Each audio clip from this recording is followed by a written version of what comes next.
All right, let's talk about the iPhone 17e. There is a ton of buzz around what could be Apple's next big play in the budget phone space. But the big question is this the game changer we've all been waiting for? Or is there a catch? Let's dig in and find out. All the rumors swirling around this phone, they paint a picture that seems almost too good to be true. So what are we really looking at here? Is it a true bargain packing legit flagship power? Or is it a really clever compromise that's just designed to get you in the door? That's the secret we're trying to uncover. Okay, so first things first. To really get a handle on the iPhone 17e, you've got to understand Apple's whole new strategy here. See, this isn't just another phone they're tossing out there. It's a calculated move. It's a direct shot at the competition, especially those Android guys who are pumping out new phones all year long. And this new strategy involves a pretty major shakeup in the release schedule, if the rumors are right. Top analyst Ming-Chi Kuo is predicting we'll get the fancy Pro models in the fall, like always, but then the budget models like the 17e will drop in the spring. And that makes a ton of sense, right? It lets Apple compete year-round and stops their cheaper phones from getting totally overshadowed by the big flagship launch. So, a new strategy is cool and all, but what about the phone itself? What's making everyone so excited about the 17e? Well, now we get to the really juicy part. Let's look under the hood, because the engine inside this so-called budget phone, that's where the story gets really interesting. Get ready for this. The single biggest reason for all the hype is that the iPhone 17e is rumored to have the exact same A19 chip as the top-tier flagship iPhone 17. Yeah, no joke. This isn't them just sticking last year's chip in a cheaper body. This is a whole different ballgame. So what does that actually mean in terms of a performance jump? Well, these numbers from Tom's Guide really lay it all out. I mean, the processing scores get a nice little boost, sure, but just look at those 3D Mark scores for graphics. We're talking nearly double the performance. If you're a gamer, this is absolutely huge. It's a massive leap, bringing real, no-kidding flagship power to a budget phone. And if you thought that was impressive, hold on. According to Tom's Hardware, the A19 single-core performance isn't just beating other phones, it's beating full-on desktop computers. On that particular benchmark, it's literally the fastest single-core chip in the world. Think about that. That kind of power on a phone is wild enough, but in a phone that's supposed to be the budget option, that's just insane.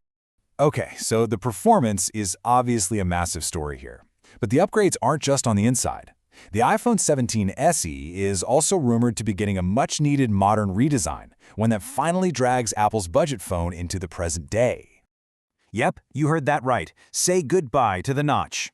Probably the biggest, most obvious visual upgrade is the rumored switch to the dynamic island. Finally, this would make the entry-level iPhone actually look and feel like it belongs in the same family as the premium models. No more of that outdated design. And this redesign is way more than just skin deep. We're talking about getting full MagSafe support. That means super easy charging and access to that whole ecosystem of magnetic accessories. Plus, you'd get a faster modem for better cellular connection, Wi-Fi 7 to future-proof it, and even an upgraded front-facing camera. These are all serious quality-of-life upgrades that people have been asking for. Okay, let's recap. We've got flagship-level power, a modern design, and a bunch of key features finally added in. This all sounds expensive, which brings us to the million-dollar question, or in this case, the $599 question, what's the price tag on this thing? $599. That's the number. According to a bunch of sources, including big names like Mark Gurman at Bloomberg, Apple is actually trying to keep the price exactly the same as the last model. I mean, with all these upgrades, that by itself is pretty incredible. But wait, it gets even better. Here's the real kicker. For that same $599, the reports say Apple is also going to double the base storage to 256 gigs. If that actually happens, the value proposition here is just, it's off the charts. It's almost unbelievable. All right, I know what you're thinking. This sounds way too good to be true, doesn't it? A flagship chip, a modern design, double the storage, all for under $600? Come on, there has to be a catch. And, well, you're right. That brings us to the hidden compromises. So, the big question is, where did Apple have to cut corners to hit this incredible price point? Let's get real and break down the trade-offs you're probably going to have to make. First one, and it's a biggie, the display. Yeah, it might get the fancy dynamic island, but the screen itself is very likely going to be stuck at a 60 Hz refresh rate. And look, if you've ever used a 120 Hz ProMotion screen, you know exactly what I'm talking about. That buttery smooth, fluid scrolling, it's just not going to be there. Next up is the camera. And while that single 48-megapixel camera will probably take some amazing photos, the key word there is single. It's still just one camera. We live in a world where even cheap Android phones come with at least 2 cameras, so not having an ultra-wide or a telephoto lens, that really puts a cap on your creative options. And hey, remember that super fast A19 chip we were so excited about? Well, it might not be exactly the same one that's in the high-end iPhone 17. The strong rumor is that Apple will use what's called a binned chip. Basically, they take the processors that come off the line with tiny, tiny defects. Maybe one of the GPU cores doesn't work perfectly, and they use those in the cheaper phone. It's still going to feel incredibly fast for sure, but it's a very clever way for them to cut costs where most people would never even notice. And this leads to the final classic Apple dilemma. Because for just about $200 more, you can just get the standard iPhone 17. And what does that extra cash get you? Well, it gets you the 120Hz ProMotion screen and the dual camera system. It fixes the 2 biggest compromises of the 17e.